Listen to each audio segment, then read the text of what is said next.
one took his seat, another chose to tweet. First, a backup quarterback for the 49ers sits for the national anthem. Now, you'd figure a guy who's been riding a bench all season would want to stand just for the exercise. But he was protesting oppression, linking it to patriotism. I wonder if he'll continue to sit. I'll continue to sit. I'm going to continue to stand with the people that are being oppressed. To me, this is something that has to change. And when there's significant change, and I feel like that flag represents what it's supposed to represent, and this country is representing people the way that it's supposed to, I'll stand. So, is he right? Is our country more or less oppressive than others? If America oppresses, why do so many people risk their lives coming here to be oppressed?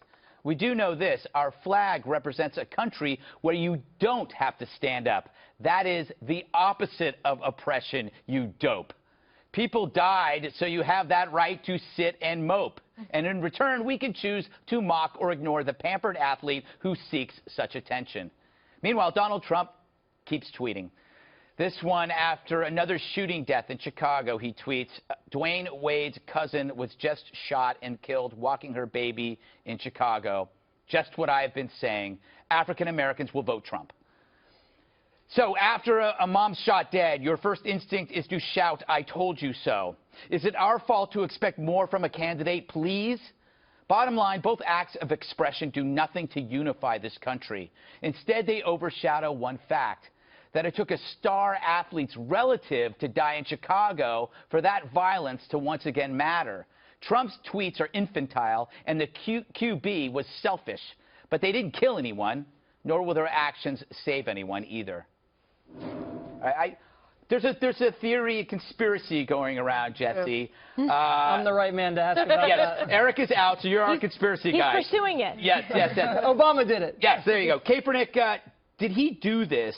Kaepernick, actually. Kaepernick do this to avoid getting cut? Because if he gets cut, then it looks political. I don't think he's smart enough to do that. I actually think he does believe that this is an oppressive nation, and this is his way to fight that. But you don't fight injustice with disrespect, and what he did was very disrespectful. I don't know if I'd link this totally to Trump. I think the tactics are the same, but I think they're playing a different game. This guy is supposed to move the ball up and down the field. He's not supposed to be some crusader for social justice. Trump is using news events to leverage for votes. And I think that's okay. It wasn't smooth on Twitter, but at least he's talking about it. Hillary Clinton is it. You can get away with this in an individual sport like a tennis or a golf, but football is a team game. And this guy's a huge distraction. It's selfish.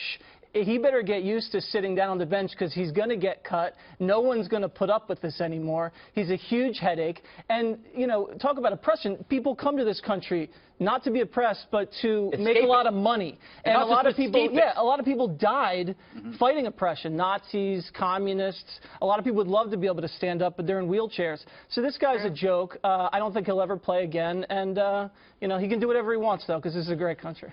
Yeah, that's true. Kimberly, we're both 49er fans because we're from the Bay Area. This guy lost a lot of weight, has 3 surgeries, no longer the double threat that he once was. Do you think this has to do with his relevance as a player decreasing? And now he's looking for more relevance. He's looking beyond the sport. You want me to dip my toe into the world of cynical. Okay. Yes. So, yeah, perhaps, you know, maybe because he thinks he's going to make a big splash for himself and he might pick up some supporters that way. But, I mean, he's done as a 49er. And, I mean, you know, that was my hometown. I was first lady of that team. And I'm just very disappointed. I'm disappointed because he had the ability to be here, right, in this country with a great family, with tremendous opportunities, and he could do so much with his voice and his background to be able to bring people together, to be a uniter, a positive force for change. Instead, he's coming off like a spoiled, ungrateful brat. Yeah. Other people have fought their lives and given it up, and their families don't have their sons or daughters to come home to them at the holidays because they fought and left it on the battlefield. So people like this, you know what, could go and refuse to, like, stand up for the flag. Sick of him, sick of it. Ebony, there are issues going on in San Francisco between the police and civilians, and so maybe he's somehow channeling that. Yeah, those issues aren't new to the Bay Area, you know. I actually don't like Colin Kaepernick. I'm a Panthers fan, and he kind of talks some trash about my quarterbacks. I didn't like that. But look, here's the thing. I love our country. not because it's perfect, but because she's imperfect and she's constantly evolving. And part of that imperfection, and I respect the right to constructively criticize in this country. Yeah, we get to say if we don't like the president. We get to say we don't like what's going on with government. And I actually don't see it very dissimilar to what Colin Kaepernick is doing here. And I also respect the fact that Tim Tebow gets to kneel on that field and show his faith and honor his God, and I love it. And I actually love what Colin Kaepernick did in the same way. Okay, that's a fair point. Yeah, I don't know. I mean, I don't care what he has to say about anything except quarterbacking. So he's out there. It kind of reminds me when Misha Barton, was out there on a yacht and she tweeted this sad photo of herself feeling heartbroken about it was one of the police shootings. She was very upset about it. And it was the same kind of thing where she was saying Black Lives Matter while she was out there on a yacht looking very sad. As for Trump, I mean, just to bring it back to that, the Huffington Post said that he was peddling dangerous stereotype. The dangerous stereotype that he's pointing out is this idea that Democratic policies in the inner city help people who are poor. This is really a problem of economics. You thought that tweet was well done? I did not say that. I did not say that. I think once again, Melania should take away his Twitter. I agree. That would make a lot of sense, but I do think that he did have a point. It was just not terribly tactful or eloquently put at all. He's not as bad as Anthony Weiner, but well, you know what? You can't release policy statements on Twitter, right? I've tried. They have those pesky word limits, and Newt Gingrich once said this about Donald Trump. He'll say in like 2 or 3 words, which he should say something in like 4 or 5 sentences, because otherwise it comes off like this. I get what he's trying to say, that he's trying to reach out in an earnest way to African American communities, to Latino communities, and saying, look, these cities and these officials have failed you. Give me a chance. But that's that was a little better, though. That was better. His tweet, I'm available. His tweet didn't do that. No, you're not. His tweet just said, that's why you're going to vote for me. And that was the problem, right? Yeah. Like the first 2 sentences of Trump's tweet were actually pretty good. They actually look a lot like the tweet sent out by Dwayne Wade himself. This is horrible. This is senseless. Look at the senseless crime going on in Chicago. But it was the 3rd sentence of the tweet. African Americans will vote Trump. You're reaching this conclusion, Donald Trump, when you haven't done all the necessary. You're forgetting about the great follow-up tweet that he did an hour later. That he probably didn't write. That he probably didn't write. Perfect timing. But the tone was so different. There are definitely 2 writers there. Let's talk about this crime. Her name's Nakia Aldridge. She was hit by bullets that were supposed to be aimed at some a livery driver. 2 brothers, the suspects, they were members of the Gangster Disciples, and they just got out 2 weeks ago. On parole. Yes. So as in state prison, not county jail for smoking weed. This is not about oppression. This is about a problem where people who should be kept behind bars are not. Yeah, if they were behind bars. This is a huge problem. Let me tell you something. And they've talked about this in Chicago, but no one's listening, and not Rahm Emanuel. Let me tell you something, because they are letting people out that are habitual criminals, that are recidivists, that are guilty of gun violence crimes like these guys were. They let them back out because they're not doing the right amount of time. And the previous head of Chicago, I was like the captain or whatever, the superintendent, said, this is a problem. I'm telling you this. No one is listening to me. It's not doing anyone any favors by releasing the violent criminals early so that they can reoffend and murder young mothers. And you have to wonder what that process looks like, KG, because normally you go before a parole board and you have to have an offering of proof, that you reasonably have been either rehabilitated and you no longer pose a threat to violence. These guys had nasty rap sheets, some 6 convictions. It really just makes no sense, and it gives the whole criminal justice system a very bad name. I think the Democrats are just running interference for Rahm. This is their guy. They're not going to rip him in public because it makes him look bad, and he knows where the bodies are buried. And all these cities are controlled by Democrat mayors, and they're all out of control. Crime's up, poverty's up, and they have to stop pointing fingers at the white man, because a lot of these things, if you look in the mirror, it's caused on their home turf.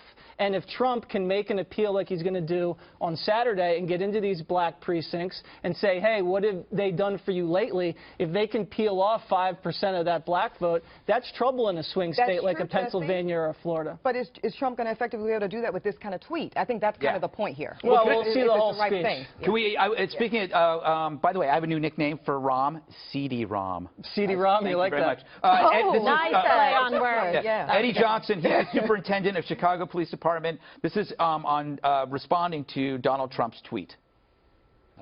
As far as what Mr. Trump said, I don't have a whole lot of comment on that. If you have a magic bullet to stop the violence anywhere, not just in Chicago, but in America, then please share it with us. We'd be glad to take that information and stop this violence.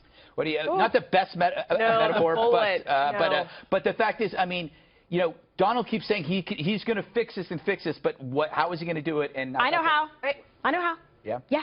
Build a wall. Yeah, there you go. Okay, you know what the problem is? Because we have open borders, and I know this as a prosecutor that had to prosecute narcotics cases as well, and I'm talking about high-level amount of drugs coming in, pouring through the borders, Right. that guess what? The gangs then sell and distribute and will kill 15 people to protect 4 square inches of space on a street corner where they sell. It is a huge problem. It keeps gangs in business, and it's part of it. You got to cut it off right where it's feeding. That's the supply. I think the other half of that, I mean, you're talking about money from drugs, and the other half of that is economic opportunity. I mean, this is a hard thing to change, but it's one of those things that Trump really understands.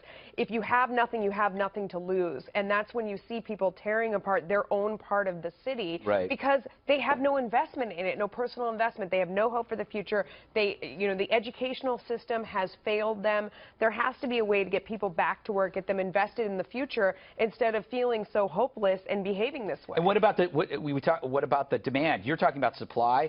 The demand, if we decriminalize, then there won't be illegal activity anymore, because remember, you could still get drugs into prisons, and prisons are surrounded by walls. That's right. The wall ain't going to stop the heroin going in. And you know about drugs in prison. Yes, yeah, yes. You know where to get the good stuff. Exactly. Where, by the way? Yeah, I'll tell you later. We didn't know where you were going with that, by the way. Yeah, I mean, it was a brief stint in San Quentin in California. We don't talk about it. Yeah, we don't. The problem is none of these, whether it was a presidential candidate or a media athlete, celebrity, addressed this problem, which is people are killing each other. Yeah, but you've been talking about this for how long? We've been talking about the failed policies, the lack of school choice, the lack of quality education, the lack of business and economic infrastructure for jobs for people to get back into the workforce.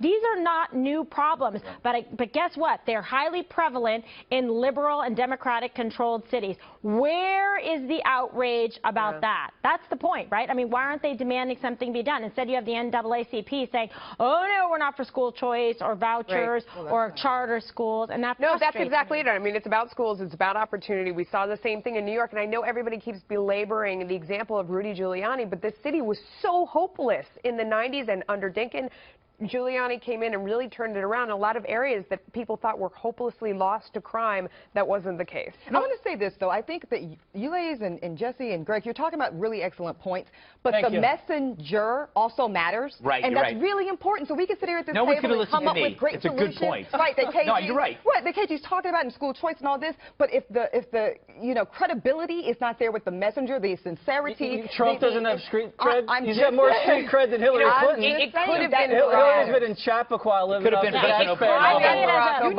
former teacher and a former prosecutor, so I have seen that. And I grew up in the Mission District, completely true. San Francisco. Yeah, but the messenger. But if you look at like the police chief in Dallas, you know, he got people to to apply to become police officers. God bless him. I'm not going to change anybody's mind. And I'm sorry, Jesse. You don't have the street cred either. Well, it's because of the pink shirt? Is that what? Yeah. Real men wear pink. Pocket All right. thing here. We got to move on.